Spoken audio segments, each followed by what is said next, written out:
ते 130च्या आसपास पुढे आले. त्यामुळे हे मित्र पक्षांना धरून ठेवतील की त्यांच्यामध्ये देखील असंतोष निर्माण होईल, संघर्ष निर्माण होईल?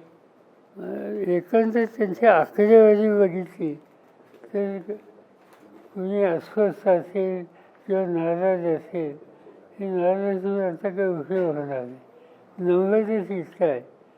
त्यामुळे ती शोधाशोध कोणी करणार कधी असं वाटत. पृथ्वीराज चव्हाणांनी काल स्टेटमेंट केलं 2019 साली ज्या पद्धतीने भारतीय जनता पार्टीने उद्धव ठाकरेंचा उपयोग केला त्याच पद्धतीने अवस्था अजितदादांची होऊ शकते आणि एकनाथ शिंदेची होऊ शकते येणाऱ्या काळामध्ये. पृथ्वीराज चव्हाणांनी अशी भीती व्यक्त केली. आता ज्या पद्धतीने नंबर्स आहेत भारतीय जनता पार्टीकडं मला सांगता येणार नाही, त्यांच्याकडे अधिक माहिती असते.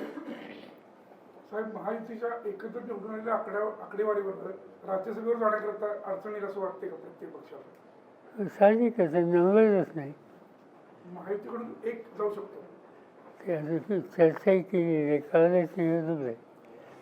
आपण पश्चिम महाराष्ट्र संपूर्ण महाराष्ट्रात प्रचार केला. या प्रचारावेळी आपणास महाविकास आघाडी विरोधात सुप्त लाट मतदारामध्ये आहे असं जाणवलं का? लोकांची नाराजी होती, आम्हा लोकांना प्रतिसाद होता.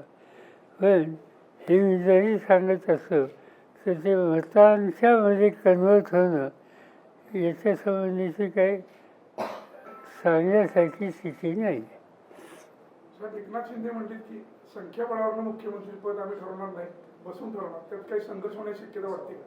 मला वाटत नाही, कारण भाजपकडे इतके 200 त्यांची किती आहे, हां, इतका मोठा आकडा आहे त्यांच्याकडे. त्यामुळे कोण त्यांच्या नादाला लागेल असं वाटत नाही. साहेब, लाडक्या बहिणींचा लाडका भाऊ म्हणजे देवाभाऊ हे नवीन चित्र महाराष्ट्रात निर्माण झालेलं आहे. लाडक्या बहिणींचा लाडका भाऊ देवाभाऊ. तुम्ही राज्याचे मुख्यमंत्री म्हणून काम केलंय, केंद्रात मंत्री म्हणून काम केलंय. या महायुती सरकारनं निवडणुकीत आश्वासन म्हणून ज्या शेतकऱ्यांसाठी योजना जाहीर केल्या, लाडकी बहीण योजना असेल, या सगळ्या योजनांचा भार राज्य पेलू शकतं का आर्थिक परिस्थितीत? असं आहे की त्यांचा असा विचार केला असेल ना. आता हे जे आहे, आता लोक वाद बघतील उद्यापासून किंवा आता बहिणीला पुढचा हप्ता कधी मिळेल, त्याच्यानंतर लोक वाद बघतील की विजेचं बिल आता अजिबात कधीच द्यायचं नाही, त्याची मागणी करायला कोणी येतं का काय. लोक आणि विशेषतः तरुण मुलं वाद बघतील की पदवीधरांना 4,000 रुपये देण्याचं जाहीर केलं तर ती रक्कम कधी मिळेल.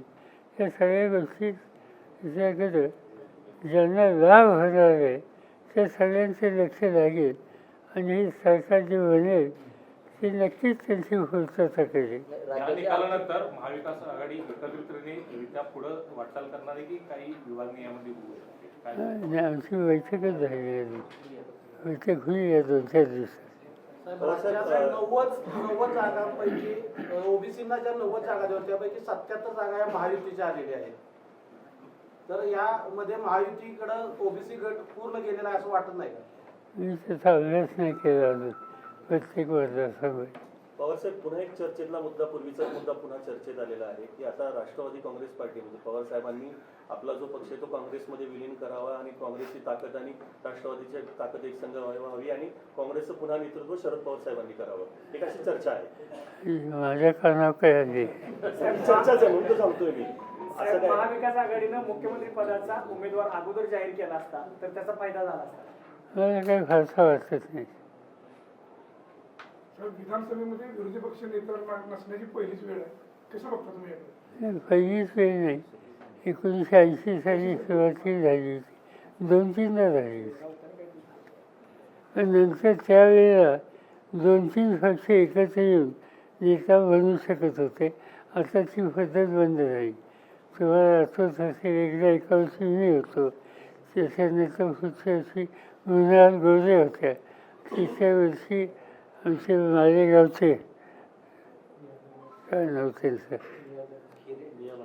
मिळालं तेही होते. साहेब, एवढ्या वर्ष आपण राजकारणामध्ये